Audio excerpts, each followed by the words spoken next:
আজকাল আমরা প্রায় খবরের কাগজে কিংবা টিভিতে মব জাস্টিস শব্দটি অনেকবার শুনেছি, কিন্তু মব জাস্টিস আসলে কি, কেন এটা এত বিতর্কিত এবং কেন এত বিপজ্জনক? আজ সহজ ভাষায় এই বিষয়টি ব্যাখ্যা করব।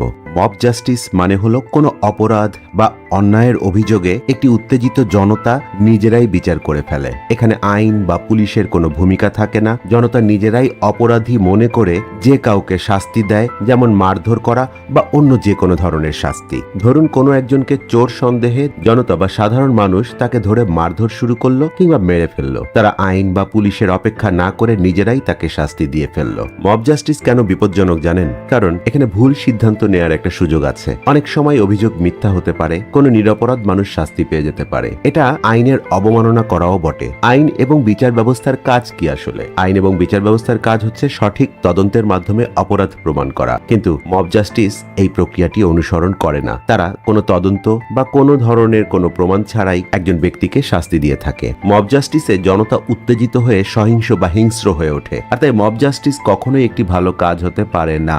গুজবে কান দেবেন না, আইনের উপর আস্থা রাখুন। সন্দেহজনক কিছু দেখলে পুলিশ বা সংশ্লিষ্ট কর্তৃপক্ষকে জানান। মব জাস্টিস কোনো সমস্যার সমাধান নয়। আপনারা মব জাস্টিস নিয়ে আসলে কি ভাবছেন কমেন্টে জানাতে ভুলবেন না, এবং ভিডিওটি ভালো লাগলে লাইক, শেয়ার এবং সাবস্ক্রাইব করুন। ভালো থাকবেন সবাই, সুস্থ থাকবেন।